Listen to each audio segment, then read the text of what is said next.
महाराज जी, आपके चरणों में कोटि कोटि प्रणाम। महाराज जी, हमारे पिता 2009 में पधार गए थे। महाराज जी, पिता किसी एक डिपार्टमेंट का नाम लिखा है। अधर्म की कमाई, रिश्वत आदि से हमारा पालन पोषण हुआ। मकान जिसमें हम रहते हैं उससे भी उसी पैसे से बनाया। उनकी इस गलती का परिणाम ये हुआ कि पूरे परिवार को भोगना पड़ा। माता जी का स्वास्थ्य बिगड़ गया, छोटा भाई नशे में चले गया और उसकी पधार गया। और कहते हैं उस मकान में रहना चाहिए क्या, उसकी गलती का परिणाम हमें भी भोगना पड़ेगा। हमारी बुद्धि गलत मार्ग पर ना चली जाए महाराज जी, हमें भयभीत हो। हाँ, अब नाम जप कीजिए और खूब नाम कीर्तन कीजिए। जड़ वस्तु है मकान, उसको हम पवित्र कर सकते हैं। पिता ने गलत किया तो जो कुछ परिणाम उनको भोगने को मिला, परिवार को मिला। अब नाम कीर्तन, भगवान की कथा वार्ता, भगवान की आरती पूजा, शंखनाद, अगरबत्ती, धूप बत्ती का धुआं, तो पूरा मकान पवित्र हो जाएगा। गंगा यमुना जल छिड़क दे, कभी किसी संत महात्मा को बुलाकर बैठाल के पवा दे, उनकी जूठन गिरे, घर पवित्र हो जाएगा। और आगे आपके द्वारा गलती नहीं होनी चाहिए। महाराज जी, आपके सत्संग और आपके मार्गदर्शन के द्वारा यही समझ में आया है कि अब जो हो गया उसको तो बदला नहीं जा सकता। हाँ। लेकिन हम अब अपने भोग के लिए ना उस पैसे को इस्तेमाल करें, ज्यादा से ज्यादा सेवा में उस पैसे को दें। ज्यादा से ज्यादा दूसरों की मदद, चाहे वो पशु, जैसा आप बोलते हैं कि पशुओं की सेवा करिए, आप बीमारों को। बहुत सी ऐसी गौएं हैं, बछड़े हैं, सांड हैं जो भूखे प्यासे टहल रहे हैं, या बहुत सी ऐसी गौशालाएं हैं जिनको सुविधा नहीं पहुंच पाती है। अगर इस तरह का धन है तो ऐसे दे देना चाहिए जिससे गौ सेवा हो। वो जो हमने दूसरे का शोषण किया तो किसी का पोषण करेगा, तुम्हारे पिता को भी आनंद मिलेगा। हाँ, एक उनके प्रति भी लगता है कि उनका मंगल हो, वो जहाँ पे भी गए हैं। पर हमको ये बहुत अच्छा लगा कि आप जो सावधान हैं और आप अपनी बात बता दिए। ये हम समाज को बताना चाहते हैं कि यदि आप अधर्म से पैसा कमाओगे, घूस से कमाओगे, बेईमानी से कमाओगे, तो तुम्हें तो भोगना ही पड़ेगा, तुम्हारे परिवार को भोगना पड़ेगा।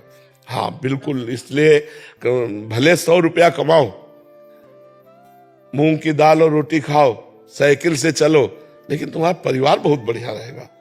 तुम्हारा जीवन तो अच्छा रहेगा, तुम्हारा परिवार भी बहुत सुसज्जित हो जाएगा। और अधर्म से कमाओगे तो देखो, बुरे कर्मों के द्वारा कमाया हुआ धन कभी सुख नहीं दे सकता, वो जलाएगा, पूरे जीवन जलाएगा तुम्हें। ये बाहरी जो बेईमानी का पैसा है, निर्दोष को आप दंड दे दिए और दोषी को बख्श दिए तो पैसा आके आपके आग नहीं लगाएगा। ये बहुत अधर्म जो है कभी बख्शता नहीं। इसलिए हमारी प्रार्थना है कि नमक रोटी भले खाओ, लेकिन धर्म पूर्वक कमाई का, अधर्म की रबड़ी मत खाओ, नहीं तो जीवन बर्बाद अपना भी करोगे, अपने बच्चों का, अपने परिवार का भी करोगे। महाराज जी, हम तो बस आपने निहाल कर दिया। मतलब आपने जो नाम दिया है, आपने जो धाम दिया है, आपकी नाम जप करो और जो अर्थ आपकी सेवा से ज्यादा है वो गौ सेवा में दे दो, अन्य सेवाओं में दे दो, और धर्म पूर्वक चलो। धर्म से जीने में शांति है, सुख है, आनंद है। अधर्म में अशांति है, दुख है, क्लेश है। शुभम गांधी जी। श्री हरिवंश। श्री हरिवंश महाराज जी। महाराज जी, आपकी वीडियो से प्रेरणा लेकर नाम जप करते हैं, मन शांत होता है और अच्छा भी लगता है। ऐसा लगता है जो होगा श्री जी की मर्जी से होगा। पर कुछ आपकी ऐसी वीडियो भी हैं कि जिसमें आप कहते हैं कि बहुत मोटिवेट करते हैं कि कम सो, मेहनत करो, और कहते हैं मोटिवेट होकर हम अपने काम में ध्यान देने लग जाते हैं और मेहनत करने लग जाते हैं। तो उस काम को भगवान को समर्पित कर दो। महाराज जी, बस ये होता है कि जब उस काम का फल हमारी इच्छानुसार नहीं होता, इच्छाएं जुड़ने लगती है, थोड़ा मोह माया में मन होता है कि अभी इतना पैसा आया, थोड़ा और आ जाए, थोड़ा ये भी कर ले, थोड़ा तो निराशा होती है। इसमें थोड़ी समझौता कर लो। कार्य करने में समझौता मत करो। अपना प्रयत्न और भगवान की कृपा और फल में समान भाव, तो तुम महात्मा हो जाओगे। अपना प्रयास, भगवान की कृपा और फल में समान भाव। सुख दुखे समय कृत्वा लाभा लाभो जया जयो। सुख दुख में, लाभ हानि में, जय पराजय में, इसमें यदि समान भाव कर पाओ कि हार तो हो गई लेकिन इसमें कोई मंगल विधान भगवान का है। जैसे हमारे मन के प्रतिकूल हुआ और हम तुझसे तुरंत सोचा इसमें भगवान की कृपा है। यार मन कहेगा कृपा क्या है, लाभ मिलना चाहिए, हानि हो गया तो अकृपा हो गई। नहीं, पक्का कृपा। मुझे समझ में नहीं आ रही, लेकिन जो लाभ मिलने से हानि होनी थी उससे मैं बच गया। हानि होने से कृपा का अनुभव होगा। जैसे एक मंत्री थे, वो संत संग करते थे, तो सत्संग में उन्हें पता चला कि जो भगवान करते हैं वो सब अच्छा करते हैं, और शरणागत भाव ले लिया और फिर ये सुना कि शरणागत का भगवान हर विधान स्वयं करते हैं। तो जो कुछ हो, तो बस वो एक शब्द सीख गए थे, बड़ी कृपा, बड़ी कृपा। तो एक दिन राजा शिकार खेलने गया, तो उसका अंगूठा कट गया, प्रत्यंचा खींच के तो चूक हो गई, तो सट से अंगूठा उड़ गया। उनका मंत्री, हमारा अंगूठा कट गया। बोले बड़ी कृपा, बड़ी कृपा। बोले मेरा अंगूठा कट गया। कह रहे भगवान की बड़ी कृपा, उठाओ इसको जेल में डाल दो। बोले ये भी बड़ी कृपा भगवान की। बोले मंत्री पागल हो गया है, कहा मंत्री पद से जेल में, कह रहा भगवान की कृपा। अंगूठा कट गया, कह रहा भगवान की कृपा। प्रतिकूलता में भगवान की कृपा। अब वो राजा थे, आज भी ऐसे ऐसे डॉक्टर हैं कि आपका हाथ कट जाए और कुछ समय है, उस समय तक यदि वो उसको, तो वो कार्यरत हो जाएगा। तो तुरंत अंगूठा उनका जोड़ा गया। वो तो वैद्य रहते थे और वो कार्यरत कुछ दिनों में हुआ और वो शिकार खेलने गए। कुछ सैनिक उनके साथ थे, वो तो पीछे रह गए, वो आगे निकल गए। उधर दूसरे देश के राजा ने नरबलि का संकल्प किया था कि अगर लड़का हो जाएगा तो नरबलि देंगे। तो नरबलि की खोज करे तो देखा राजा, बोले इससे बढ़िया नर कौन होगा, मनुष्यों में श्रेष्ठ है, बंदी बनाओ इसको। और वो अकेले थे, बंदी बना लिए गए। वहां ले गए तो नरबलि उसी की दी जाती जिसके तनिक भी कहीं खरोच न लगी हो, संपूर्ण। तो जो ही उनको, अरे बोले तो नरबलि लायक नहीं, अंगूठा इसका कटा जोड़ा हुआ है पर अंग भंग है, तो नरबलि लायक नहीं, छोड़ दिया। बड़ी भगवान की कृपा। जब अंगूठा कटा था तो मंत्री ने कहा था भगवान की बड़ी कृपा। अगर भगवान की कृपा से अंगूठा न कटा होता तो आज गर्दन कट जाती। ये मंत्री ने तो ये सही कहा था कि भगवान, लेकिन वो जेल में सड़ रहा है, ये कौन सी भगवान की कृपा। वापस गए, मंत्री को बुलाया और कहा कि हमारा अंगूठा कटा था ना, तुमने कहा था बड़ी भगवान की कृपा। तो वास्तविक मंत्री, भगवान की बड़ी कृपा, लेकिन तुम जेल में सड़ रहे हो तो क्या। तो बोले आप बताइए तो कि आपके ऊपर कैसे कृपा का अनुभव हुआ। तो बताया पूरा कि अगर अंगूठा न कटा होता तो आज बलि दे दी जाती हमारी। तो बोले महाराज हमारे ऊपर विशेष कृपा, क्योंकि मैं आपका मंत्री हूं। सैनिकों के घोड़े पीछे रह सकते थे, लेकिन मैं साथी होता और साथी पकड़ा जाता। आप तो अंगूठा कटने से बच गए, मेरी तो उड़ा दी जाती तो मुझे भगवान ने जेल में। तो भगवान का हर विधान मंगलमय होता है, चूंकि पर्दे में रहता है इसलिए हम जान नहीं पाते। हमें लगता है हम जैसा चाहते हैं वैसा हो जाए तो मंगल है। भगवान ने जो चाहा तो वो हमारे अनुकूल नहीं पड़ा, ऐसा हम अल्प बुद्धि। लेकिन अगर फाइनल में देखें तो जो भगवान कर रहे वही हमारा मंगल विधान है। मंगल विधान भगवान के द्वारा, क्योंकि भगवान का नाम है मंगल भवन अमंगलहारी। तो अमंगल कैसे हो सकता है। अगर हम ऐसा विचार करें तो हम जीत में भी प्रसन्न रहेंगे और हार में भी खुश रहेंगे। हम सुख में दुख में, लाभ और हानि में समान रहेंगे। समझ रहे हो। शिवम मलिक जी। राधे राधे महाराज। महाराज जी, मैं भगवान को बहुत मानता हूँ।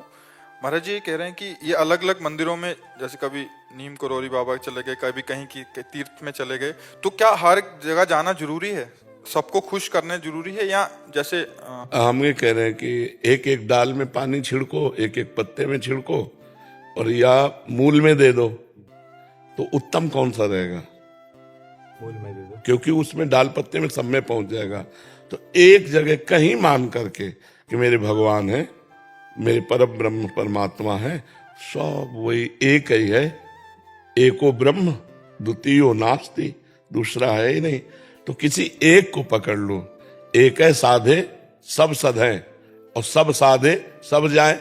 तो एक पकड़ लो तो सब काम हो जाएगा। महाराज जी ऐसा लगता है कि मेरे जैसे भगवान जी से जाता हूँ अलग अलग मंदिरों में मिलना है, तो सब मेरी दोस्ती सी हो गई है हर एक मंदिर में। कहीं साईं बाबा से हो गई, कहीं नीम करोली बाबा से हो गई। हनुमान जी आकृति है, उनमें है कौन, परमात्मा ही तो है। आकृतियां अलग अलग हो सकती हैं लेकिन परमात्मा एक ही हो सकता है। क्यों। जैसे जानने वाले स्वर्णकार के पास एक चूहा की सवारी के हुए गणेश जी को ले गया, वो कहा दाम बताओ। तो गणेश जी को तौला तो हल्के थे, चूहा वजनील था। तो बोले चूहे के ये दाम। बोले ऐसा कैसे हो सकता है, गणेश जी की सवारी चूहा है, चूहा के कम होने चाहिए और गणेश जी। बोले यहाँ आकृतियों के पैसे नहीं होते। तो समझ रहे हो, हम तत्व दर्शन करें तो हमारी ये भावना ठीक हो जाएगी। राम जी, कृष्ण जी, हनुमान जी, शिव जी, इन सब आकृतियों में वही सच्चिदानंद प्रभु एक बैठा हुआ है बस। जैसे हमें हाइलोजन भी अच्छा लगता है, माइक भी, लेकिन ये सब चल किससे रहा है? बिजली से। बिजली तो एक है ना? ऑफ। अब किससे प्यार करोगे? किसी से भी नहीं। तो इसका मतलब आप किससे प्यार कर रहे थे? पावर से। पावर, तो पावर सबका परमात्मा है, सबका। जो राम जी है वही तुम्हारे अंदर पावर है, वही सबके अंदर। पावर में अंतर नहीं। अब उस पावर को जितना प्रयोग कर ले, जैसे कनेक्शन जहां से है, उसका कनेक्शन जहां से है, उसका कनेक्शन जहां से, तो आप हाई पावर में पहुंच जाओगे ना। लेकिन इसको इतना ही कनेक्शन चाहिए, नहीं उड़ जाएगा, नष्ट हो जाएगा। तो हमारे अंदर परमात्मा पावर है, अब हम जितना जागृत कर पावे उतना ही है। तो हमको ये ज्ञान रखना चाहिए कि आकृतियां बहुत हो सकती हैं, लेकिन इसमें पावर एक ही है, परमात्मा एक ही है, तो हमें कोई परेशानी नहीं पड़ेगी। गजानन श्रीमंत शिंदे जी, महाराज जी आपके चरणों में कोटि कोटि प्रणाम। महाराज जी, क्या ध्यान किए बिना चित्त की वृत्ति जानी जा सकती है? नाम जप और ध्यान में क्या अंतर है? नाम जप से जानी जा सकती है। चाहे जप करो, चाहे सुमिरन करो, चाहे ध्यान करो, आंतरिक वृत्ति से ही तो होता है। जैसे हम बैठे, हम राधा राधा जप रहे हैं अंदर, तो अंदर की वृत्ति से ही तो जप रहे। चित्त वृत्ति का संसार में ना जाने देना। उसे चाहे नाम में लगाओ, चाहे भगवान के रूप में लगाओ, चाहे भगवान के सुमिरन में लगाओ, उसे भगवान में लगाओ, किसी तरह लगा लो, वो ध्यान ही कहा जाता है। जैसे हम राधा हमारा ध्यान वहां लगा है ना, आंतरिक, तो हम नाम का ध्यान कर रहे हैं, कोई रूप का ध्यान करता है। ध्यान उसी परमात्मा का हमें करना है, जप उसी परमात्मा का करना है, गान उसी परमात्मा का करना है, तो हमारा मंगल होना शुरू हो जाए। वो एक ही बात है, अंतर से संसार का चिंतन छूटना और भगवान का चिंतन होना, यही खास बात है। वो चाहे जिस रूप में हो, खास बात यह कि किसी भी रूप में हो। मान लो भगवान की कोई बात सोच रहे हो आप, लीला की, भगवान के रूप का चिंतन कर रहे हो, भगवान की सेवा का चिंतन कर रहे हो, ये सब वही चिंतन है, परमात्मा चिंतन ही है। ये ध्यान नहीं माना जाएगा। गुरु जी, जैसे भी सिखाया जाता है कि सांसों को ध्यान रखने का या शरीर को पूरा इसको ध्यान देने का। भैया इसके ध्यान को छोड़ना है, खास बात समझो। ये प्रारंभ में बताई जाती है कि सांस ऊपर जा रही, सांस नीचे जा रही, इसके साथ नाम चलाओ, मंत्र चलाओ। केवल सांस ध्यान से कोई मतलब नहीं होगा, सांस तो आई जा रही है। ऊपर गए कितने नाम जप किए, नीचे छोड़ा कितने नाम जप किए, खास बात यह है। भगवत चिंतन खास बात है, भगवत चिंतन हो रहा सब सार्थक है। और ऐसे बैठे रहो भगवत चिंतन न तो किसी काम का नहीं, ठूठ का ठूठ है। भगवत चिंतन खास बात है, भगवत चिंतन हमारा लक्ष्य समझो। अगर सत्य चिंतन हो रहा, परमात्मा चिंतन हो रहा, भगवत चिंतन, तो आप खड़े हो तो आप बढ़िया हो। ठाड़े बैठे परे उताना, कबीर काहे हम राहे ठिकाना। ठिकाना अर्थात परमात्मा चिंतन, हमारा परमात्मा चिंतन होना चाहिए। समझ रहे आप? ये सब बाहरी बातें हैं, कुछ नहीं। क्या होगा, मरोगे तो क्या होगा? श्वास चिंतन हो रहा था, परमात्मा चिंतन हो रहा था क्या? हमारी सदगति परमात्मा चिंतन से होनी कि श्वास चिंतन से होनी? श्वास का चिंतन करने को इसलिए कहा जाता है तुम्हारा मन एकाग्र हो। अब श्वास में क्या चिंतन कर रहे हो, इस पर ध्यान दिया? सांस में चिंतन ये हो रहा है कि जानकारी पा रहा हूँ। जब मैं, किसकी जानकारी? मेरा स्वभाव अगर चिड़चिड़ा हो जाता है, कोई गुस्सा आ जाता है, सांसें बढ़ जाती है। और वही ये कुछ नहीं है यार, कुछ नहीं है। तुम सांसों की बात, 1400 वर्ष का चांगदेव योगी था जो ज्ञानदेव जी के समीप गया। तुम तो श्वास है केवल गिनने की बात करो, उसने मृत्यु के समय समाधि लगा के पार कर दिया मृत्यु के समय। 1400 वर्ष का ज्ञानदेव जी ने यही कहा, तो कोरा है अभी, 1400 वर्ष का है लेकिन कोरा है अभी, परमार्थ में बच्चा है, तो किसी काम का नहीं। हम जो कह रहे हैं उसको बात समझो। राम कृष्ण हरि, जय जय राम कृष्ण हरि। भगवान का नाम कीर्तन, भगवान का नाम जप, भगवान की गुण लीला श्रवण, भगवान का चिंतन, यही सार्थक है, नहीं सब बेकार है। जोग कुजोग, ज्ञान अज्ञानु, जहां नहीं राम प्रेम प्रधानु। भगवान का प्रेम प्रधान चित्त वृत्ति नहीं तो सब बेकार हो गया। सब खास बात है भगवान का चिंतन। आराम से बैठ जाओ, श्वास प्रश्वास का चिंतन, उसमें भगवान का नाम चिंतन, तो बढ़िया जीवन हो। आप करके देख लो ना, करके देख लो, कोई घाटा थोड़ी लग जाएगा। हाँ, भगवान का चिंतन। जी राधे राधे महाराज जी। महाराज जी, मैंने आपके सत्संग में सुना है कि जब कोई हमें कष्ट देता है तो वो प्रभु की ही लीला होती है ताकि हमारे प्रारब्ध नष्ट हो। तो हमारे प्रभु कष्ट देने वाले मनुष्य से नवीन पाप कर्म क्यों कराते हैं, जबकि वो तो मंगल और अगर ये मान रहे हो कि प्रभु ही आके हमारे पापों का प्रायश्चित करा रहे हैं, तो क्या परेशानी है? तुमसे व्यक्ति क्यों मान रहे हैं? वो एक यंत्रवत कठपुतली जैसा है, वो चल रहा है प्रभु से, वो आया है हमें पावन करने के लिए। उससे नवीन कर्म नहीं बनते, हमारे प्रारब्ध का भोग हो रहा है। बस हमें ये सोचना है, मेरे प्रभु आकर के मुझे मेरे प्रारब्ध का भुगतान करवा रहे हैं, उस व्यक्ति से नवीन कर्म नहीं बनेगा, क्योंकि वो मेरे प्रारब्ध को भुगता रहा है। समझ लेना। हाँ, तो हम उसके प्रति क्यों सोचे? हम तो अपने क्षेत्र में सोचे, हमारे सोचने का क्षेत्र है अपना, उसका नहीं। हमने उससे झगड़ा नहीं किया, हमने उसका अहित नहीं किया, और वो आकर हमको गाली देता है, अपमान करता है, प्रतिकूलता, तो हम भगवान का प्रसाद समझकर सह लेते हैं। उसका क्या होगा ये मुझे नहीं देखना। वो कौन है? मेरे भगवान है, बस खत्म खेल। नहीं तो बढ़ता चला जाएगा ना प्रश्न, फिर क्यों हम बिल्कुल वही इंड कर देते। सामने वाला आया हुआ भगवान है, मेरे पापों का प्रायश्चित कराने के लिए वो नाटक कर रहा है प्रतिकूलता का, हम सह लेते हैं, बात बन गई, खत्म। महाराज जी, बट वो कष्ट सहने का सीमा क्या होना चाहिए? उतने ही देंगे जितनी सीमा है। वो बाप है सबके, वो ऐसा किसी को कष्ट नहीं देते जो सह न पावे। और हम आपको बताए, जीव अविनाशी है, इसलिए सब कुछ सह सकता है, सब कुछ सह सकता है, हद से ज्यादा सह सकता है। ऐसे देखो, एक सुई ऐसे जान के गड़ाओ तो कष्ट का होता है ना, और देखो घटनाएं घट जाती हैं, हाथ पैर चिथड़ा हो जाते हैं, सब सह लेता है, सब सह लेता है। जीव भगवान का अंश है, उसमें इतनी सामर्थ्य, वो सब सह लेगा। आप सहन करते रहो, उतना वो देंगे ही नहीं जितना आप सहन न कर पाओ। सबके पिता हैं, वो सबकी माता हैं, भगवान सब कुछ जानते हैं। तो हमें लगता है कि जब हम, अब जैसे कोई माता बहन बिरला होगी जो गर्भपात, जो भ्रूण हत्या, आप विचार करो, ये छोटा मोटा पाप है? एक आपके आंगन में खेलता हुआ बच्चा को कोई थप्पड़ मारे आकर के, तो आप आग बरस जाएगी आप में, आप आग हो जाएंगी। हमारे बच्चे को कैसे मारा? और तुम्हारे गर्भ रूपी आंगन में बच्चा है या बच्ची है, आप उसको मरवा देते हैं। ये क्या है? ये दंड नहीं आएगा? ये जब दंड आएगा ना, तब फिर जब कर्म का फल जब आता है, तब जीव भगवान को कोसता है, अरे वो अनजान बच्चा तुम्हारे गर्भ में पल रहा है, तुम ऐसी गलती क्यों की, क्यों आने दिया? अगर आ गया है तो चाहे कमजोर हो चाहे बुद्धिमान हो, आने दो उसको। मृत्यु लोक में आएगा, वो अपने कर्मों का भोग भोगेगा, साथ में मेरे जो कर्म है वो भी भोग लेंगे हम। तो हमें लगता है कि हम लोगों से ऐसे ऐसे पाप हुए हैं, ऐसी ऐसी गलतियां हुई, जिनका जब दंड आता है तो लोग कहते हैं भगवान ने क्या बिगाड़ा था, उन्होंने ये कर दिया। हमारे कर्म ही हमको बिगाड़ते हैं, कोई हमारा। महाराज जी, इस शरीर के प्रति की आसक्ति किसी और स्त्री में है तो हाँ, ये तो पूरे संसार का खेल बच्चा चल रहा है। पिता के तरफ मार्गदर्शन करें, हमें क्या करना चाहिए? अब हम इस विषय में इसलिए बहुत पीड़ित हैं हम खुद, कि हमारे नए नए बच्चे बॉयफ्रेंड गर्लफ्रेंड ये सब जो कर रहे हैं, यही दशा होगी जो तुम बोल रहे हैं।